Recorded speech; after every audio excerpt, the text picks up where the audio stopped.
Mr. President, honourable members of the Parliament, last Sunday, and we have been appalled for that, Coptic Christians were targeted as they were worshipping at St. Peter's Coptic Orthodox Church in Cairo. At least 25 people were killed and many more were injured in the bombing. Our thoughts are with the victims and their families. The European Union expresses condolences to them, as well as to all the people and the government of Egypt. An attack against Egypt's Coptic community is an attack against all Egyptians and against their will to live peacefully together. I visited Egypt recently because Egypt is a key partner in the region for the European Union on many issues. And we had a very fruitful discussion on all issues. I met also President El-Sisi, and we discussed also security issues. They were aware that the situation is very difficult and attacks might occur any moment.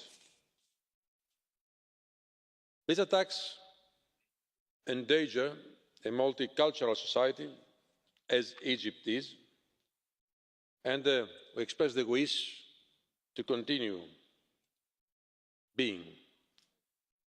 He is equally concerned, I'm talking about General Sisi, about the destabilisation of his country as a result of the permanent terrorist threat.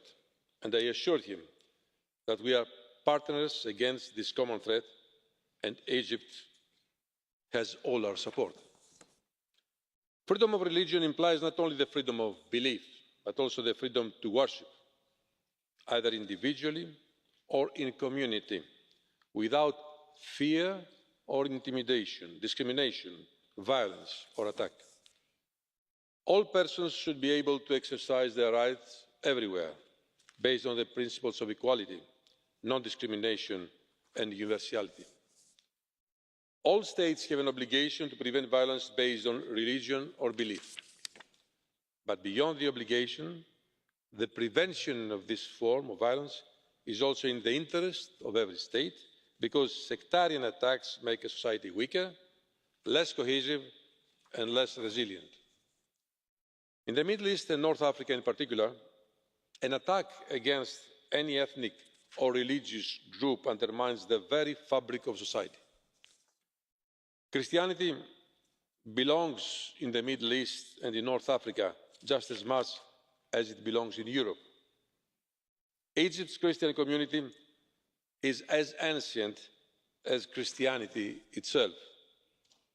Obviously, terrorist groups and individuals are afraid of the Middle East's long history of diversity because it defies their weak narrative of a clash of civilizations.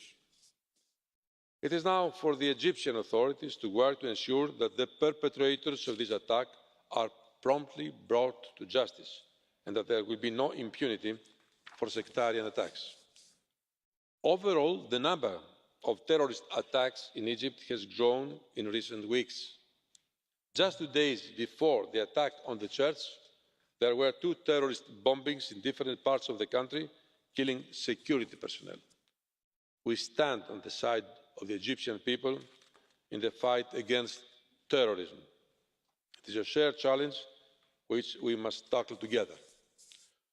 Of course, terrorism needs to be addressed as a security issue. At the same time, measures to reinforce physical security will only be effective if the police and judicial prevention and prosecution of terrorist acts is organised in a modern and effective manner. Countering radicalisation and violent extremism is also of fundamental importance.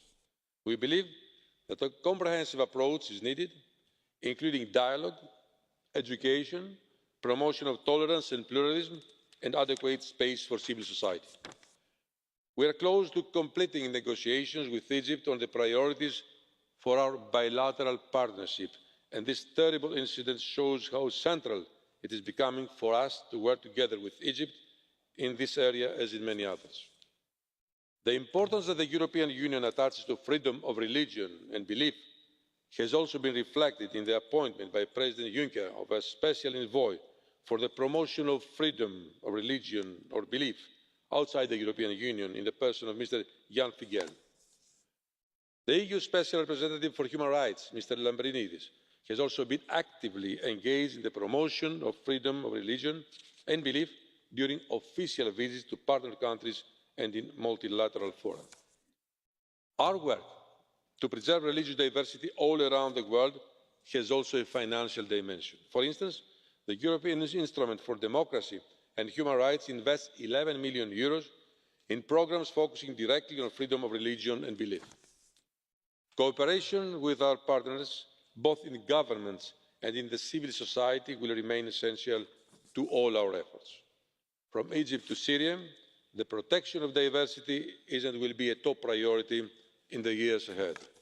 And if there is one international actor that will always protect and defend the freedom of religions, that is us, that is the European Union. Let me therefore conclude by sending a strong message of support to Egypt. We are all standing by Egypt, united against the common threat of terrorism. Thank you.